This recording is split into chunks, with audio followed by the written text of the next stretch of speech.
tip it off, yo.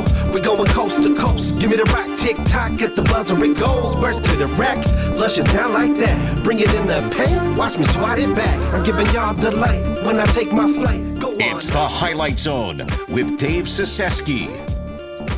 Show me the Good evening and welcome to the Highlight Zone, week one of high school hoops. We're excited to be bringing you back to the best highlights from the hardwood. Teams are battling for top conference spots. Players closing in on 2,000 point mark, and we've got our play of the night. Plus, Fan Zone is back, where you decide who's the best cheering section across mid-Michigan. We start with our game of the week, a matchup of two 7-win teams as the Powers Catholic Chargers host the Davison Cardinals, two squads that can light it up on the scoreboard in a hurry. It's the Cardinals and Chargers in our game of the week. How about this one? Well, it's a rivalry that's been tight. The Chargers hold a slight edge in the last 5, 3-2. Will tonight live up to the hype? Well, short answer, yes. Powers is going to get things going with good ball movement from Brecken Cicelo to Eli Sturgis to Andrew Caldwell, who hits the runner in the lane, 2-0 home squad. Next time down, the ball's going to find Sturgis, who's near the logo, but it doesn't matter because he can shoot from anywhere. 5-0 advantage Powers. But this was a dogfight. Later in the quarter, Cortez Porter with the catch and release, and it's good from 3, tie ball game. Later in the quarter, Davison goes down low, but Dre Walton says, nope, this is a no-fly zone down here, not in my house. Second quarter, Willie McQueen's going to pick off the pass, proceeds to take it all the way in for the lay-in, back and forth contest in the first half. Later in the half, Caldwell off the pass from Wood, takes it strong to the hole for the hoop, game high 29 for him. Then how about this play? Eli Sturgis is going to pass to Tyler Wood down low for the big-time slam on the rim. And how about it? Powers wins late 65-64 off an Eli Sturgis triple. They move to 9-2. Ladies' turn. How about the top two teams battling it out in the SVL South? Both 3-0 in conference play. Fourth quarter, a lot of distance between these two. Eva Smith gets the steal and scores on the other end. 57-34 Chargers. Next time down, Smith feeds it to Paige Ringwelski, and the senior showing great footwork as she banks it in. Commanding lead for the home squad. Cards showing fight. Savannah Rice with the cut and bucket off the window, but in the end, this was all Powers. Lily Witucky with the 3 in the corner. Powers wins it 72-39 on senior night. Well, sticking with girls hoops, Freeland tied atop the Tri-Valley Red, hosting the Frankenmuth Lady Eagles at 3-3, but 2-0 in conference. Starting with the second half here, the Lady Falcons down 19-23. They come out swinging. Sophomore Claire Bertulite dropping threes. Then from downtown again, it's McKenna Kohler saying, I can do that too. Another 3. It was raining from downtown tonight.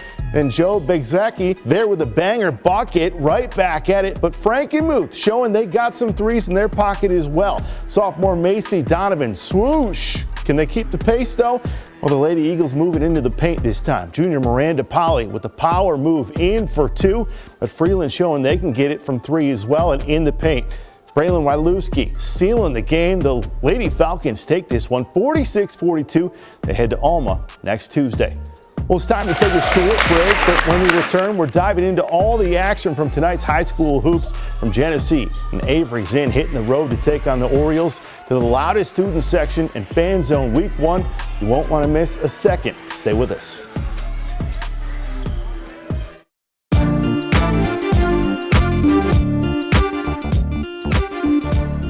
Hey, welcome back. How about we kick off this second half of games with a matchup between two teams combined 16-1, 5-0 in the Tri-Valley Red Conference as well.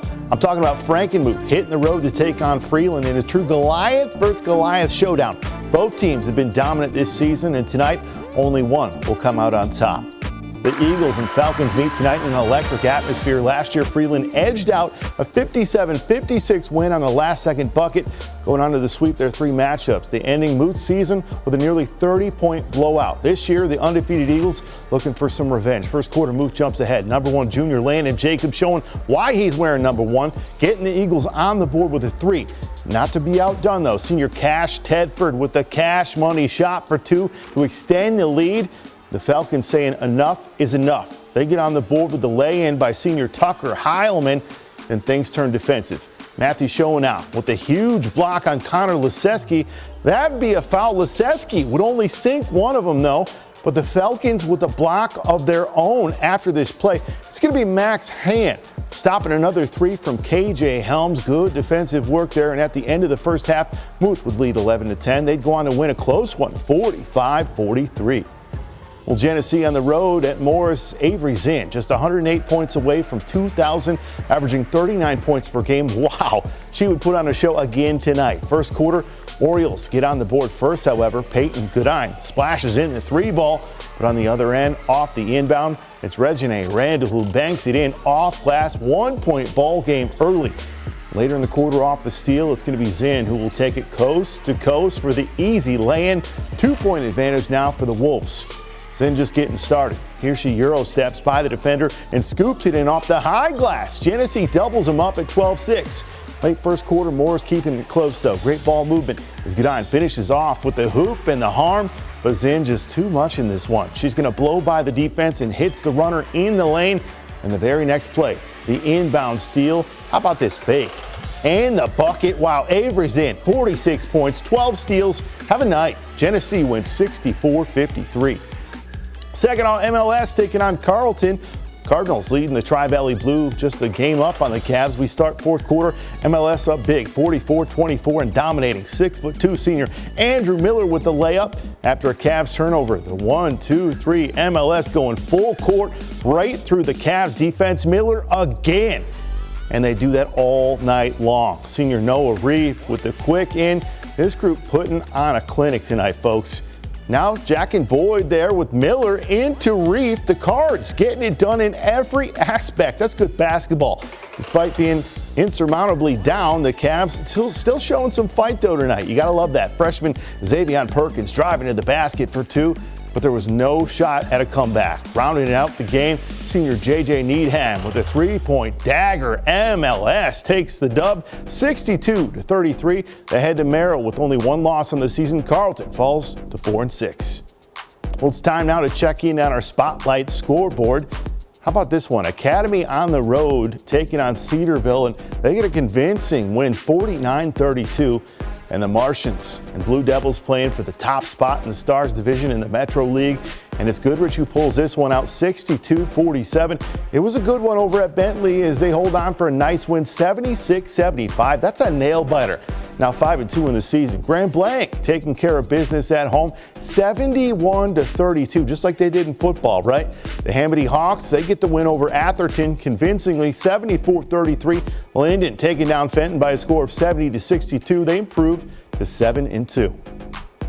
Well, it's time for the highlight of the night here in the highlight zone, and this one belongs to Tyler Wood of Powers. Wood takes the pass in the paint from Sturgis and throws down the emphatic slam. So nice, we're going to watch it twice. The big man for the Chargers rising up with authority, bringing the crowd to its feet. I'm telling you, Powers pulls out a thrilling win. It was Wood rocking the rim 65-64. Well, the Fan Zone is back for the high school hoop season, giving you the fans the chance to decide who's the best cheering section across Mid-Michigan all season long. We'll spotlight the loudest, proudest, and most creative student sections in the area. We tip things off in week one with Powers Catholic, Davison, and Swartz Creek, and Morris, all bringing the energy. Your votes decide who moves on, so make your voice heard. Head to abc12.com/fanzone and vote for your school, because when it comes to school spirit, every point counts. Here's Powers on why they feel they're the best around. We're loud, we're energetic, and we don't care if we're winning or losing. We're going to help our team get any advantage that we can. Yeah, we care about this team. We know they're going to go and perform, and we want to be loud for them. Well, Michigan is back on the court tomorrow as the Wolverines host Wisconsin at home, a rematch of last year's Big Ten Tournament Championship.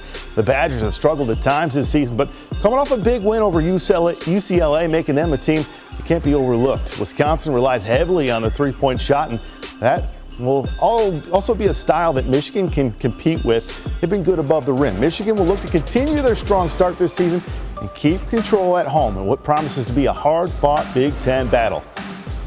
Michigan's been fun to watch, and that'll do it for week one of the Highlight Zone. We appreciate everybody for tuning in, and a big thank you to my team here. I couldn't do any of this without you. You know who you are. I hear you, Michael in my ear. High school hoops is just getting started, and we're excited for what's ahead. We'll see you right back here next week with more highlights from across Mid-Michigan. But be sure to tune in tomorrow as we'll have college hoops and more coming your way for the Highlight Zone. Appreciate everybody for tuning in here. Mott Community College will be on there. Catch those highlights. Have a good night, everybody.